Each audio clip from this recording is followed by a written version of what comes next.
A salute to the auto workers and the auto industry that is responding to the COVID-19 crisis. A look back at the Pontiac Fiero, GM's original mid-engine sports car, and the Le Monster from the SEMA Auto Show in Las Vegas. I'm Rick Walker. All that and a whole lot more coming up right here on the SST Car Show. SST is brought to you by Stark Auto Sales, home of the ultimate worldwide scratch and dent car sale.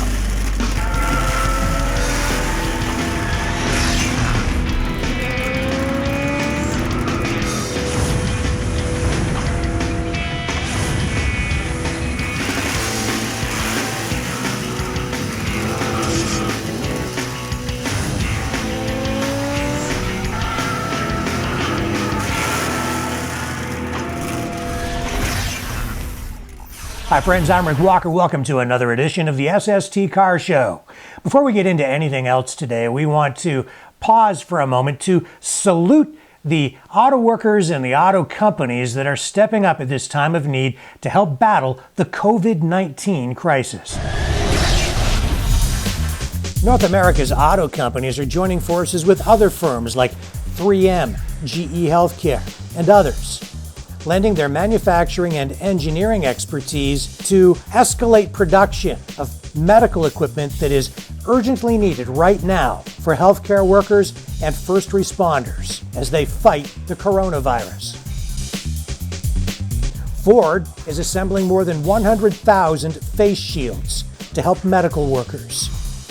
They're leveraging in-house 3D printing capabilities. General Motors is speeding up Project V. That's the code name for a production project that will build ventilators for use in medical facilities. General Motors is working with Ventec Life Systems.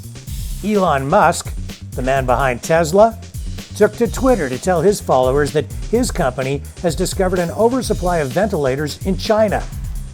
Tesla purchased those ventilators and is having them shipped to the United States. The auto industry has a long history of stepping up during times of need. During World War I, they produced helmets in auto plants. During World War II, auto plants were converted to produce munitions and vehicles for the war effort. This is the story of Willow Run, one of the Ford farms that virtually overnight became the largest aircraft plant that had ever been built. And this was Willow Run's product. A giant flying machine for which the plant was so carefully tooled that it could produce one every 55 minutes. They formed the cornerstone of the arsenal of democracy. The current COVID-19 crisis just underscores the need for a manufacturing base in North America. Canadian and U.S. auto workers have always risen to the occasion, just as the auto companies have, showing how important they are not just to North America's industrial base, but also to the security and the health of the nation.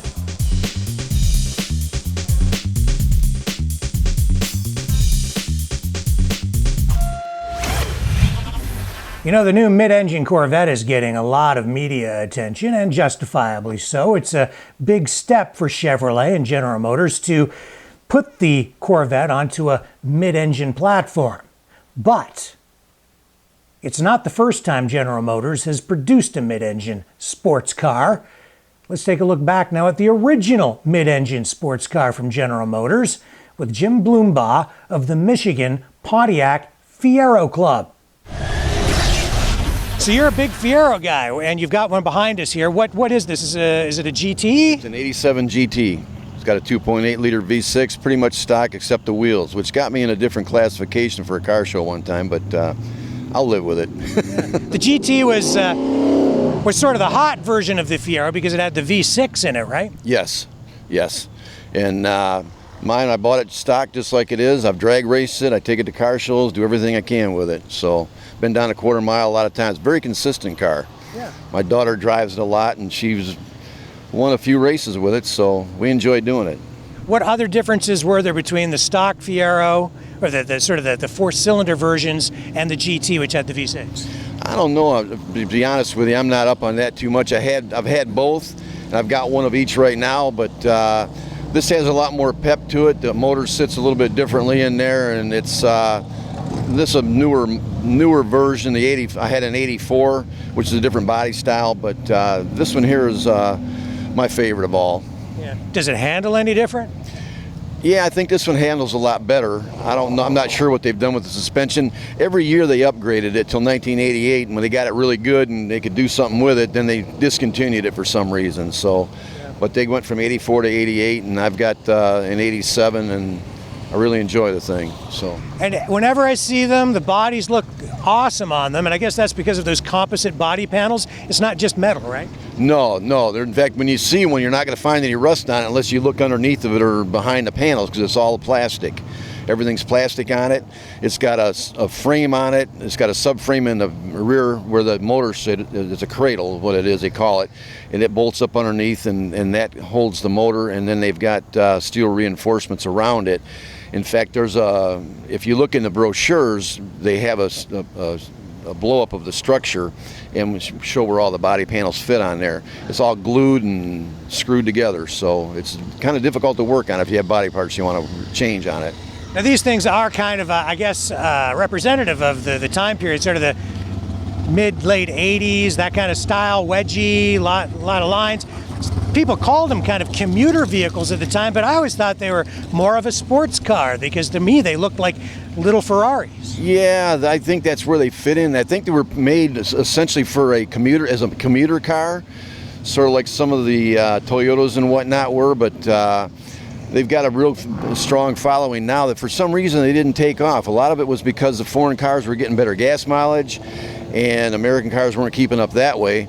So when they introduced it as a commuter car, for whatever reason, it just didn't take off. But well, they put those four-cylinder Chevette engines in them too, so they were kind of underpowered. And then I know they had some engine fires that gave them a bad reputation as well. I hate to bring that up here in front of your fellow Fiero Club guys, but you obviously have a different opinion on this than most. My son was always on me about that. Dad, you're going to get in a rear-end collision, and somebody's going to smash up, and you're going to die. I'm like, I'm not going till my time's up anyway, so I ain't going to worry about it. But as far as the car goes, I've never had a problem with it that way, and I know they do crash tests and all that kind of stuff, but I don't care about all that. Well, I think the fires weren't even because they got into crashes. They were more like fuel leak issues and things like that, and I think they rectified it anyway. But the V6 version was actually a pretty hot car. Yeah. How much horsepower is there? Do you have any idea?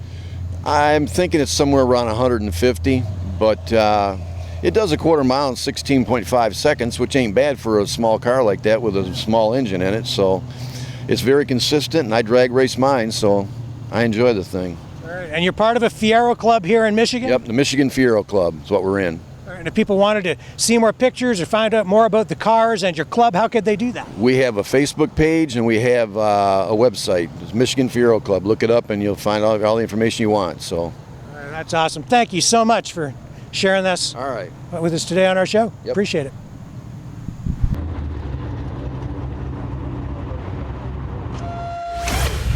Don't go away. Just around the corner, a look at the new Batmobile.